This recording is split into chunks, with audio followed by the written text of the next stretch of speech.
syukur? Sebentar. Ibu bersyukur punya rumah? Syukur. Ibu bersyukur punya kendaraan? Bersyukur punya keluarga? Ada suami, ada anak-anak, bersyukur? Baik. Yakin? Bersyukur diberikan pakaian? Yakin? Masa? Nah, sekarang apa itu syukur? Syukur itu pelan-pelan.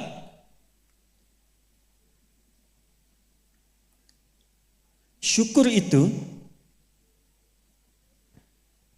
upaya menggunakan semua nikmat yang Allah titipkan, upaya menggunakan semua nikmat yang Allah titipkan sesuai dengan apa yang Allah inginkan, sesuai dengan apa yang Allah inginkan, dalam rangka mendekatkan diri kepada Allah Subhanahu wa taala. Contoh, ibu sekalian, maaf, anak itu titipan dari Allah atau bukan? Yakin? Sekarang pertanyaannya, ibu tahu nggak apa yang Allah inginkan dari anak yang dititipkan itu? Jadi apa? Anak yang saleh. Saking inginnya mendapatkan anak yang saleh, bahkan setiap ibu sejak mengandung itu sudah bermohon kepada Allah. Itu ada di Quran surah ke-7 Al-A'raf di ayat 189 di ujung ayatnya. Ya, Quran surah 7 ayat 189. Falamma taghasyaha hamalat hamlan khafifa famarrat bi. Lihat ke ujung ayatnya. Falamma athqalat da'wallaha rabbahuma la in ataitana salihah lanakunanna minasyakirin. Suami istri itu kalau istrinya tengah mengandung, kemudian menjelang fase-fase kelahiran, sangat berharap dan berdoa mohon pada Allah, semoga anak yang terlahir ini menjadi anak yang soleh. Sepakat bu? Setiap ibu menginginkan anaknya menjadi anak yang soleh. Sepakat? Pertanyaannya, apakah betul kemudian setiap ibu yang sudah Allah titipkan anak dalam kehidupannya betul-betul mensyukuri nikmat titipan itu? Saya tanyakan pada ibu, anak ibu itu disekolahkan di mana? Kenal Allah atau tidak? Diajarkan sholat atau tidak?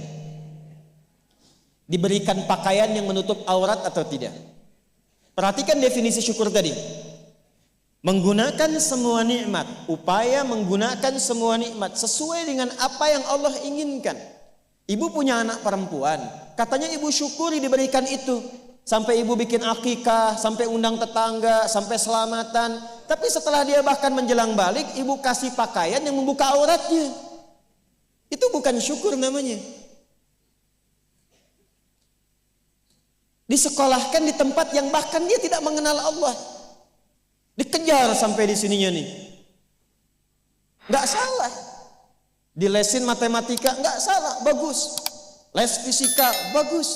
Les kimia, bagus. Ikut bimbel, bagus. Masuk kampus top, bagus. Tapi nggak kenal Allah, di mana syukurnya? Satu, lihat pakaian yang selama ini Allah berikan kepada ibu sebagai titipan, dan itu akan dihisap. Buka lemari pakaiannya. Coba cek, ada nggak satu bagian pakaian yang belum pernah dipakai untuk ibadah? Coba lihat ketika beli tas mewah, sepatu baru, pakaian baru, sudah pernah dipakai ibadah belum? Jangan-jangan beli tas itu hanya untuk dipakai keundangan saja. Jadi ketika manusia mengundang, beli yang baru. Kenapa ketika Allah yang mengundang 5 kali dalam sehari, bahkan untuk memberikan solusi kehidupan, yang baru itu nggak pernah dipakai? Oh, kenapa pada diam? Satu, merasa ya. Satu. Jadi di titik ini, terkadang ada orang yang menuntut dari Allah kenyamanan hidup, ketenangan, kedamaian. Tapi ketika Allah memberikan apa yang diinginkan, tidak menggunakan nikmat itu yang membuat dia damai. Tidak menggunakan titipan itu yang membuat dia tenang dalam kehidupan. Karena itu saya ingin memulai dengan mengajak kita semua, ayo kita lihat lagi apa saja titipan Allah yang telah dititipkan dalam kehidupan ibu dan bapak yang ada di luar saat ini sampai dengan detik ini. Kalau ingin mendapatkan ketenangan di dunianya, ketenangan di alam kuburnya, sampai pulang ke akhirat nanti, maka pastikan berusahalah untuk menjadi golongan yang sedikit itu. Gunakan semua nikmat itu pada hal yang Allah inginkan. Jika itu sudah dilakukan, saya berikan rahasia. Ini antara kita saja. Coba ibu buka surat ketiga. Belakang kedengeran gak? Alhamdulillah. Belakang kedengeran? Tidak. Kok bisa jawab? Surah 3 ayat 35 sampai 37. Quran surah 3 ayat 35 sampai 37. Sudah? إذ قالت امرأة عمران رب إني نذرت لك ما في بطني محررا فتقبل مني إنك أنت السميع العليم. Perhatikan, ini kisah tentang Hannah. Saya hanya akan ambil kisah ibu saja dalam Quran. Hannah itu istrinya Imran alaihi wassalam. Nanti punya saudari namanya Eliasobat. Orang barat menyebutnya Elizabeth. Betul, Elizabeth itu bahasa sananya untuk Eliasobat itu saudarinya Hannah. Nanti nikahnya Elizabeth dengan Nabi Zakaria. Hannah nikahnya dengan Imran. Ketika Hannah mengandung, sepakat suami istri ini ingin mensyukuri nikmat kandungan itu dengan mengharapkan lahirnya anak yang soleh. Maka apa yang terjadi? Untuk mendapatkan soleh itu maka dibuat persiapan. Ini hukum umum, Bu. Ibu kalau misalnya ingin memasukkan anaknya ke sekolah tertentu, kan disiapkan dulu ya dari awal. Ya, sekolahnya di mana, yang dibutuhkan apa, sebelum masuk udah siap-siap. Biayanya berapa, perlengkapannya apa, disiapkan jauh sebelum masuk. Begitu kan ya? Maka Hannah dan suaminya sudah menyiapkan. Nanti kalau anak ini terlahir, disiapkan tempat khusus supaya dia betul-betul menjadi anak yang soleh. Namanya mihrab.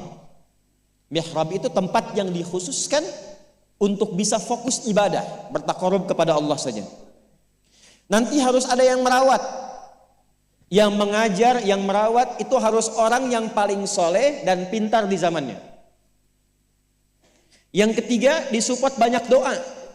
Dua-duanya sudah kompak. Siapapun yang kalau anak ini lahir masih hidup, entah ayah atau ibunya, teruskan cita-cita yang sudah menjadi komitmen ini. Maka ketika kandungan itu terus membesar dan siap menjelang persalinan, Imran meninggal. Jadi Imran itu meninggal dan Maryam nanti lahir dalam keadaan yatim.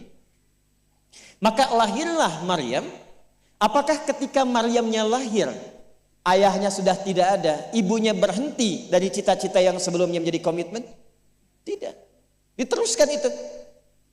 Maka ketika terlahir itulah kemudian apa yang sudah disepakati, berikan nama sesuai dengan harapan, isi dengan doa, siapkan tempat yang ingin diarahkan sesuai dengan cita-cita. Maka ayat 36-nya, falamma wada'atha qalat rabbi inni wada'tuha untha wallahu a'lamu bima wada'at wa laysa dzakaru kal untha. Harapannya lahir anak, kalau perempuan dia anak yang salihah, menjaga diri, menjauhkan dari perbuatan yang tercela, mendekat diri kepada Allah. Maka semua makna ini diwakili oleh satu nama, namanya Maryam. Maryam itu perempuan terhormat yang dekat dengan Allah. Kemudian setelah itu apa? Wa inni u'idzuha bika wa dzurriyyataha minasyaitonir rajim. Didoain terus, Bu. Didoakan. Setelah itu apa? Dipilihkan sesuai amanat dan kesepakatan dengan suami, cari orang paling pintar dan paling soleh. Dulu banyak yang berebut. Singkatnya terpilihlah Nabi Zakaria alaihissalam. Setelah itu apa? Buatkan tempat yang mendukung anak ini menjadi soleh dan dekat dengan Allah. Maka dibuatkan mihrab. Apa yang terjadi? Ketika mihrabnya sudah siap, yang mendidiknya sudah siap, doanya mengalir, namanya sesuai dengan harapan, maka orang tua itu tidak sulit lagi untuk merawatnya. Setelah itu Allah yang berkenan memperhatikan sampai tumbuh dewasanya. Perhatikan ayat 37-nya. Fataqabbalaha rabbuha biqabulin hasanin wa ambataha nabatan hasana wa kaffalaha Zakaria. Satu, Zakariyanya ada. Kullama dakhala 'alaiha Zakaria al-mihrab. Dua. Wajada 'indaha rizqa. Qala ya Maryam anna laki hadha? Qalat huwa min 'indillah. Innallaha yarzuqu man yasha bighairi hisab. Jadi doanya sudah, namanya sudah, yang mendidiknya sudah, tempatnya sudah. Kalau itu 4 terpenuhi, kata Allah, kamu hei Hannah, gak usah lelah lagi merawat anakmu itu. Biarkan aku dengan kehendakku yang memudahkan semua perawatan anakmu sampai tumbuh dewasa. Demi Allah Bu, setiap butuh apapun, orang tuanya tidak susah. Setiap akan diantar makanan, makanan sudah ada. Mau diantar pakaian, pakaian sudah ada. Dan semua pertumbuhannya langsung diperhatikan oleh Allah. Jadi ketika syukur itu diterapkan dalam kehidupan, maka seorang hamba akan beralih dari hamba biasa statusnya menjadi hamba yang istimewa di hadapan Allah Subhanahu wa taala. Ini yang ingin saya contohkan. Bersyukur itu bukan hanya sekedar mengungkapkan alhamdulillah atas nikmat yang diperoleh, tapi ada peluang untuk menambah nikmat-nikmat lanjutan. Ayat ini yang menginspirasi Al-Imam Asy-Syafi'i. Imam Ahmad bin Hanbal. Tidak banyak orang tahu Imam Syafi'i itu single parent Bu ibunya. Imam Ahmad bin Hanbal itu single parent. Jadi begitu dititipkan anak laki-laki Imam Ahmad, bapaknya meninggal, ibunya yang gendong sana sini. Musim dingin, dimasakin air. Kan belum ada water heater waktu itu. Dimasakin Bu, malam-malam, diwuduin pakai air hangat. Digendong oleh ibunya ke masjid, ke halakoh-halakoh para ulama, disimpan, selesai digendong, dibawa lagi. Apa yang terjadi? Ketika semua nikmat dititipkan anak itu disyukuri sesuai dengan apa yang Allah kehendaki, jadilah Imam Ahmad. Ibu kenal Imam Al-Bukhari? Ayo bilang kenal. Ini juga sama, single parent. Bahkan lebih dahsyat lagi, Imam Al-Bukhari itu saat lahir ayahnya meninggal, usia 2 tahun matanya buta. Dan dokter mengatakan pada masa itu ini buta permanen, gak akan sembuh. Apa yang menjadikan kemudian matanya sembuh sampai jadi orang paling hebat di zamannya dan melahirkan karya besar Sahih Al-Bukhari. Wa qalilun min ibadiyasy syakur. Ibunya. Jadi betul-betul mensyukuri nikmat diberikan seorang anak, dititipkan seorang anak. Jadi nggak pernah lihat Bu. Jangan lihat kata orang ini anak si fulan, misalnya si fulana ini kurang begini, anak si fulana autis, anak si fulana begini, nggak ada. Nggak ada satu anak pun terlahir yang tidak punya keistimewaan, itu tidak ada. Tanamkan pada hati yang paling dalam. Dalam kondisi apapun Allah menitipkan anak pada ibu, itu ada keistimewaan di dalamnya yang menyempurnakan kebahagiaan dalam rumah tangga. Pernah ada seorang ibu sedih karena begitu terlahir anaknya divonis lumpuh otak, cerebral palsy, lumpuh otak. Saya katakan, belum tentu itu jadi kekurangan. Boleh jadi Allah titipkan satu kelebihan di balik anak itu yang belum terbuka sekarang. Coba bacain Quran terus.